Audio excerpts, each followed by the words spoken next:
Ya Yesuus isa jaallatamaa Amaanu'el fayyisaa ilmaan namaa. Ya Yesuus isa jaallatamaa Amaanu'el fayyisaa ilmaan namaa. Ka'ee keen himaa gochaa keen himaa gaarummaa keen himaa waa'ee keen himaa gochaa keen himaa gaarummaa keen himaa. Ya Yesuus isa jaallatamaa Amaanu'el fayyisaa ilmaan namaa. Ya Yesuus isa jaallatamaa Amaanu'el fayyisaa ilmaan namaa.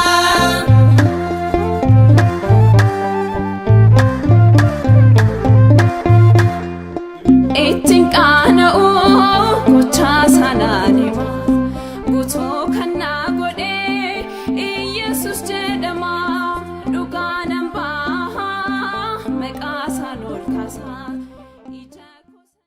Egaa hordoftoota sagantaa keenyaa akkam jirtu kun miidiyaa FNM an isinii darbuudha.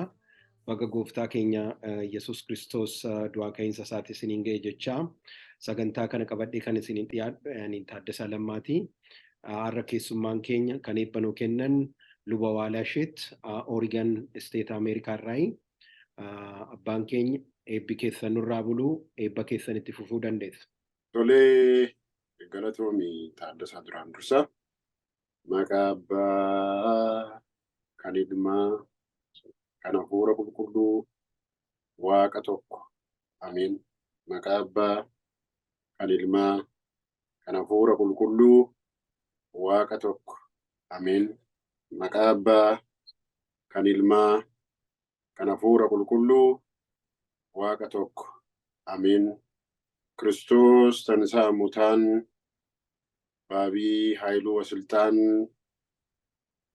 agaazoo laaddam asaroo laseexaan salaam imzees ኮነ ፍስሐ ወሰላም ዱአ ሞኤ ከንከኤ አዳሚኒሲ ቢሊሳ ከንባሴ ሴጠና ከኒዴ ነጋ አዱኛ ሁንዱማዳፍ ከለብሴ ዋቀዮ አባን ኬኛ ዋቀዮ tiksee keenya hindumaan keenya iyyuu waan hamaa hundumaarraa nu dheegee guyyaa du'aa ka'uusaa kana kan ittiin nu ga'e Waaqayyo abbaan keenya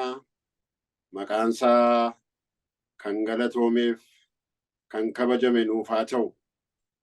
Kiristiyaanonni hundumti keessaniyyuu bakka jirtanii hundumaatti kan addunyaa hundumaarratti argamtanii baga du'aa ka'uu gooftaa keenya Yesuus Kiristoos bara 2015 ittiin isin ga'ee jenna.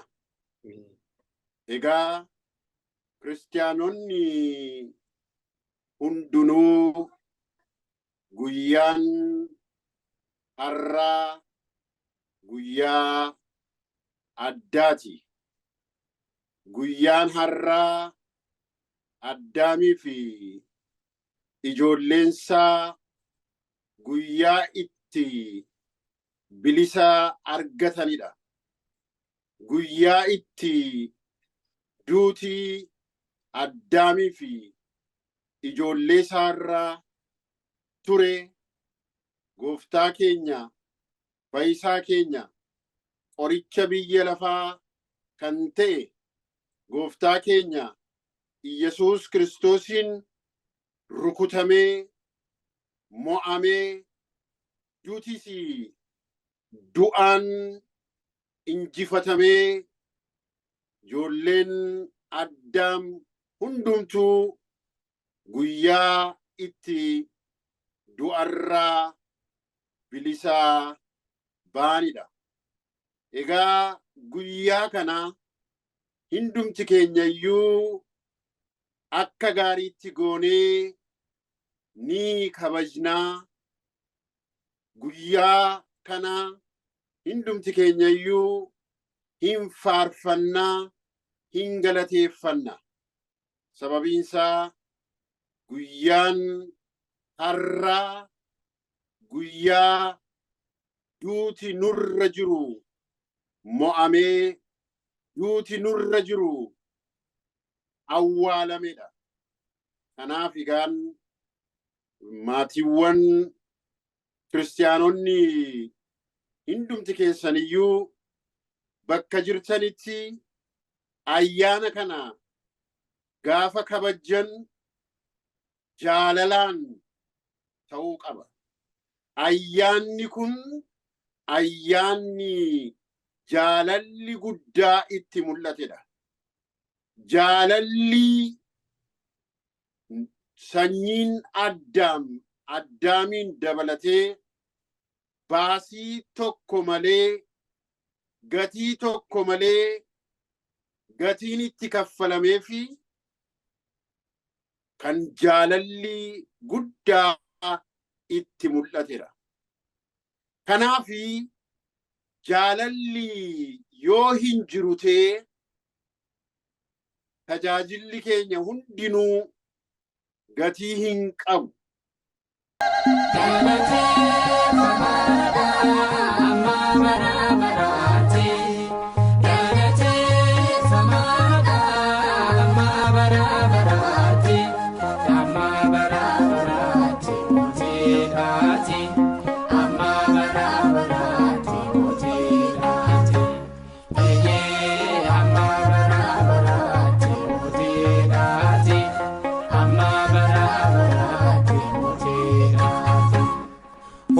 Dura kajirtu lafaaf samiina dubbattu hundi darbees ni jiraata yaa Waaqa koosiif galata baraan hin daanga'u ulfinneef aangoon kee eelelee si faarsaa dhaabbadhee fuula kee amma bara baraatti mootii dhaati amma bara baraatti mootii dhaati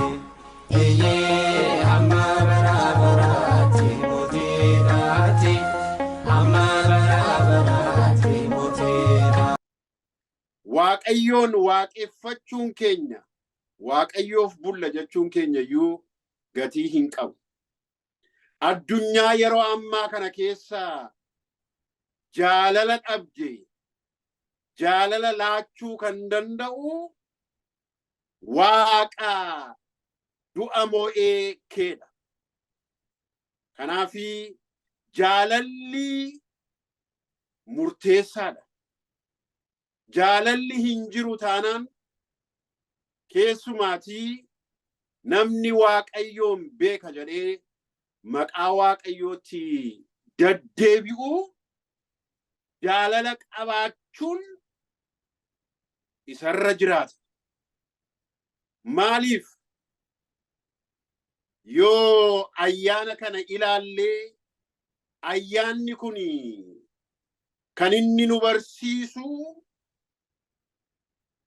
Addaamiif ijoollee isaa jaallatee du'a waggaa 5,500 irra jiru eenyuyyuu irraa kaasuu kan hin dandeenye, eenyuyyuu du'a kana mo'achuu kan hin dandeenye Waaqni Addaamiif ijoollee isaa jaallachuurraa kan kee ilma isaa tokkicha nuuf ergee jaalala isaa nutti agarsiisee jira jechuudha. Egaa akkuma beekamu ji'a 2 guutuu oomaan sagadan kadhannaadhaan waaqayyoo keenya fuundura dhaabbannee waa'ee cubbuu keenyaa, waa'ee balleessaa keenyaa, waa'ee daddarbuu keenyaa kadhachaa turre. Xoomanni xoomee nutti agarsiise kanas xooma akkuma inni nuun jedhee xoomaaf sagadaan seeraaf heeraan wanta nurraa barbaachisu hundumaa goonee guyyaa du'aa inni ittiin ka'e yaadachuudhaaf akkuma kanaa mana waaqayyootti walitti qabamnee du'aa ka'uusaa ni yaadanna. Du'aa ka'uusaa kana keessatti raajoleen gurguddaa raawwataniiru. Raajiin kanan jedhamnes immoo raawwatameera. Egaa guyyaa har'aa du'a isaa akkuma beektanii akkuma beekamuu kan jalqabaa argitee Maariyaam Magdalaawiti. Isheeni awwaalameera kana booddee du'a mo'atee hin ka'u jedhanii Fariisonni, Xaaftonni, Ayhuudonni awwaalanii dhagaa guddaa fuudhanii irra ka'ani. Dhugaa dhagaadhaan dhoksuun hin danda'amu. Dhugaa awwaaluun hin danda'amu. Inni dhugaadhaaf dhufe kan inni raawwates wanta dhugaa ta'e hundumaadha. Dhugaanis immoo isa bira jira. Kanaafi isaan garuu awwaalleerraa kana booddee ka'ee waa tokkoyyuu raawwachuu hin danda'u. Raajii raawwatullee raawwachuu hin danda'u. Dhukkubsattoota fayyisuu hin danda'u. Warra beela'an nyaachisuu hin danda'u. Warra rakkoo adda addaa keessa jiranii rakkoo keessaa baasuu hin danda'u jedhanii isaanii qoricha biyya lafaa, qoricha addunyaa, qoricha Addaamiif ijoollee isaa fuudhanii gaafa awwaalanii dhagaa guddaa irra kaa'anii jaalala isaanii kan hiddamte, jaalala isaan kan lapheen ishee yeroo hundumaa boba'ee jiraatu, gocha inni isheedhaaf godhe wanta gootu hundumaadhaan gootee ba'uu fi kan hin dandeenye Maariyaam Magdalaawiti iddoo awwaalchaa isaa bira dhaqxee boo'icha boossee imimmaan ishee lolaastee imimmaan ishee buusee gaddite. Gaddi laphee ishee cabse. Egaa akkuma beekamu imimmaanii lafee keessaa ba'a. Imimmaan calliseen dhufu. Namattis yoo boossanii yoo namnis isinitti boo'ee imimmaan isaa kara waaqayyootti yoo facaase imimmaan isaa yoo lolaase namni imimmaan waa tokko gaafatu deebiin dhabu. Imimmaan isaa sunis deebii fidee dhufa. Baay'ee gaddanii, baay'ee gadditeedha. Isa booddee yaaddee karaa awwaalcha isaa gaafa dhaqxu dhagaa guddaa irra kaa'anii dhagaa kana eenyutu irraa naaf kaasaa? Humni dubartii akkuma beekamudha. Wanta ulfaataa hojjechuun hin danda'amu, isaaniif hin rakkisa. Isheen illee kana yaaddee dhagaa kana eenyutu irraa naaf kaasaa? Yaaddoodha. Gaddaan akkasumaan lapheen ishee cabeera. Guyyaa sana boo'aa oolte. Baay'ee gaddaa oolte. Garuu dhumarratti gaafa seenaa isaa isiniin gabaabsu ergamoonni wayyaa adii uffatanii iddoo awwaalcha sanaa kan turanii gaafa isheen gadditu arganii hin boo'in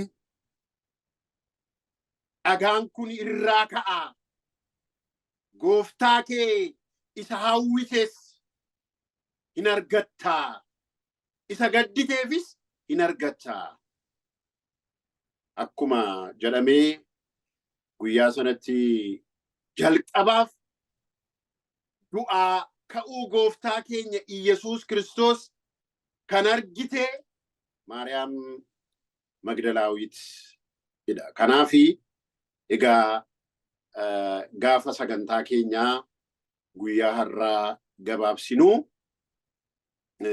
nuunis jireenya keenya keessatti dhagaa baay'ee ta'ee kan nutti ulfaatu jireenya keenya keessatti ba'aa kan nutti ta'e wanta baay'eetu jira. Jireenya keenya keessatti kan ba'aatee nutti ulfaate kan dhagaatee nutti ulfaate hundumaa kan nurraa salphisu addunyaa kanaaf qoricha ta'ee kan dhufe gooftaa keenya Yesuus Kiristoosidha. Kanaaf egaa du'aa ka'uusaa gooftaa keenya Yesuus Kiristoos ishoo du'aa mo'ee du'aa nuu ka'eera. Du'aan kan mo'e isaaf isa qofadha kan nama ajaa'ibsiisu kanadha. Duuti eenyuun mo'amuu hin danda'amu. Du'a eenyullee mo'achuu hin danda'u. Kan du'a mo'ee kafana uffate narraa hiikaa yookaan narraa baasaa dhagaa narra taa'e kan ammoo narraa kaasaa itoo hin jedhin humna isaadhaan humna waaqummaa isaatiin kafana ofirra jirus ofirraa kaasee dhagaa irra jirus fonqolchee du'aan mo'ee ta'ee jaalala namaaf jaalala isaa ibseera jechuudha. Egaa jaalalli akkasii eenyuuf iyyuu hin jiru.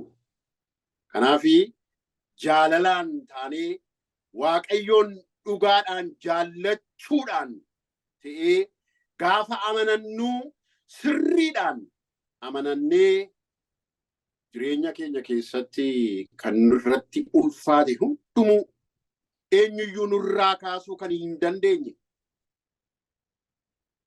Nuunis tooftaa adda addaadhaan beekumsa qabnuun arshii qabnuun waan ofirraa kaasuu dadhabne waan itti furmaata dhabne dhagaa keenya ba'aatee kan nurra taa'e hundumaa kan nurraa kaasuu isadha. Du'a isaadhaan jechuudha.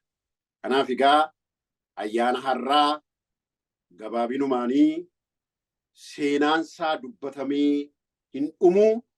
Seenaa baay'eedha. Yeroon nu daangessaa dubbannee hin fixnu waa'ee isaatii jaalala inni Addaamiif ijoollee isaadhaaf agarsiisee dubbatamee hin dhumu. Kanaaf egaa nuunis yoo daandii Waaqayyoo irra hin deemne jenne yoo ijoollee Waaqayyoodha jenne yoo Waaqayyoon amananna jenne amantii kam keessayyuu haa jiraannu jaalalaan jiraachuun jaalalaan deddeebi'uun nurraa barbaachisaa.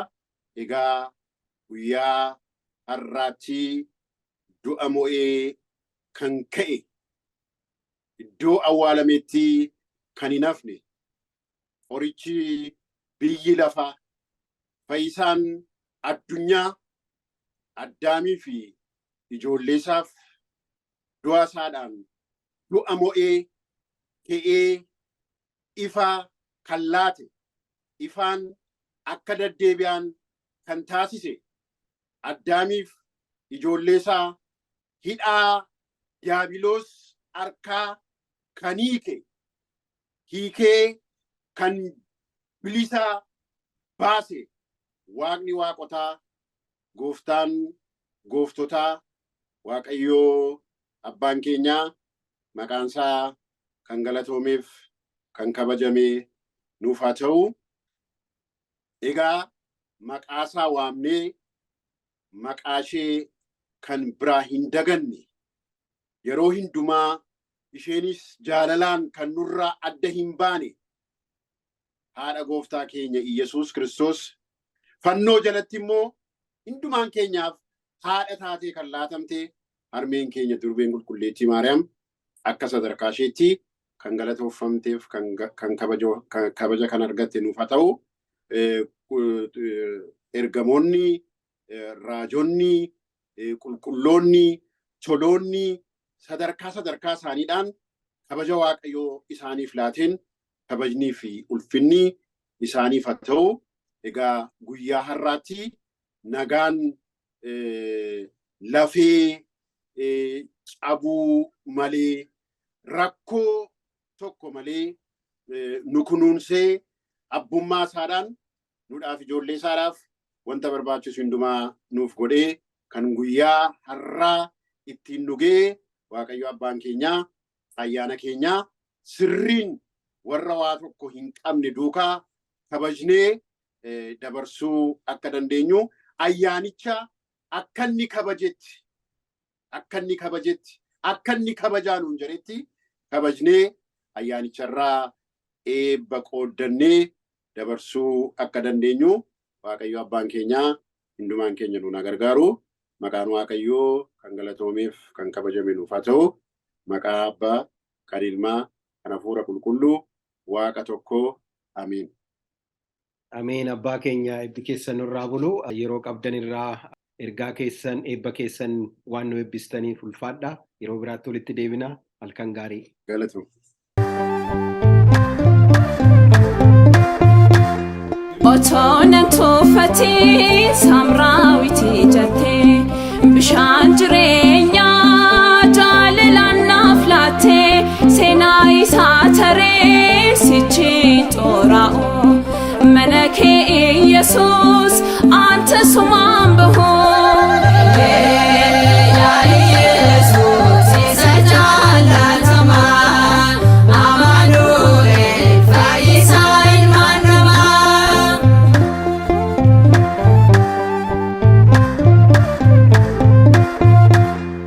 Ganna waaqaruuf dinni koo qophaa'e yakka koo tarreessee fuuldura na dhaabe itti murteessitee yakki diina koo beenoo nagaan galii naan jedhe gooftaan koo.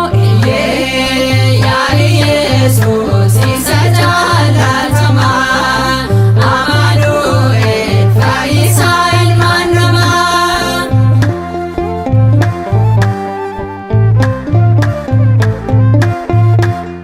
Akkaan si jaallu ni beekta uumaa koo otoon sittiin himin beekta hoo keessa koo nan hima waa'ee kee mafaan caallisaa hosaa hinaa jedheen maqaa kee faarsaa.